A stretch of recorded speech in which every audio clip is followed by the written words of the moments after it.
welcome to my garden, and today we are going to talk about some of my most favorite perennial plants that I grow in my garden. The plants that we are going to discuss today are extremely heat-loving plants. They are very easy to grow. They produce tons of flowers throughout the season. They will give you tons of color in your garden throughout the season, and also they attract so many pollinators. If you like to see so many bees, butterflies, all the beneficial insects, then these plants are a perfect fit for your garden. The first plant that we're going to talk about today is coneflower, also known as echinacea. Coneflowers are very easy to grow. They are really no fuss plant. Once you plant them and once they establish, they are very drought tolerant. They come in very different colors and forms that you can find these days, and they attract so many bees, all the pollinators in your garden as well. They are drought tolerant. They really don't mind any soil conditions. They're basically very easy to grow. No fuss perennial. If you are looking for something which you can plant and it will come back again and again, then coneflower might be the one for you. The second plant that we're going to talk about today is Rudbeckia, also known as black-eyed Susan. Rudbeckia is also very easy to grow, very easy to plant, and once it's established, it's also very drought tolerant.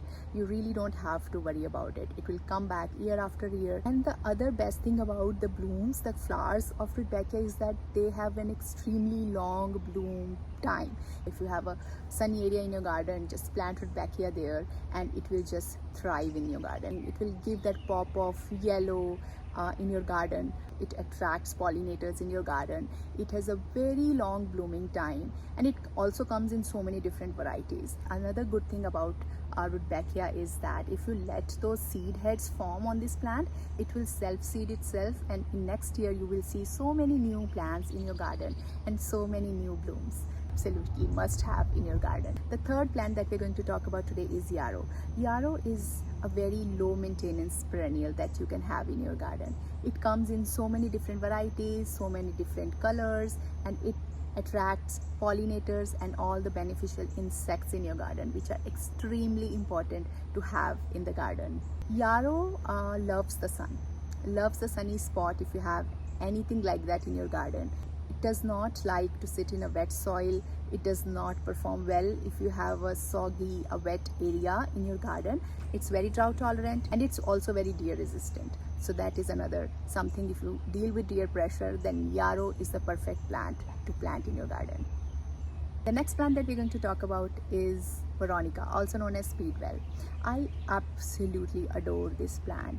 This is a very compact, very beautiful, very tidy plant. It comes in different colors. It comes in white, blue, pink, so many different colors. It has a very long blooming time. It attracts so many pollinators in your garden, and because of its compact and small habit, it's perfect for in front of your border plant, and it will come back again year after year, and it's also deer resistant, so that is amazing. It loves the full sun. It's just easy to grow. You plant and that's about it. It will produce blooms and color throughout the season. The next plant that we're going to talk about today is one of my most favorite plants, which is lavender. Lavender is extremely beautiful plant to have in your garden. It attracts so many pollinators. Whenever I come in my garden, I see so many bees buzzing around it, and it smells so good. It has a beautiful fragrance, beautiful color. It's extremely heat loving plant. It's drought tolerant. It doesn't like to sit in a wet soil. It doesn't like wet areas, so you have to make sure of that. Lavender is my absolutely favorite plant to grow in the garden. The color, the blooms, the pollinators, everything about lavender is just like amazing. There's nothing that you cannot love about lavender. So for today's video, I hope this was helpful. Do let me know which one is your favorite perennial and which perennial you like to grow in your garden. It was difficult for me to narrow down my favorite perennials and come up just with the top 5. I have so many different perennials. They thrive in my clay soil, they thrive in my zone, but maybe we can do a follow-up video in the future.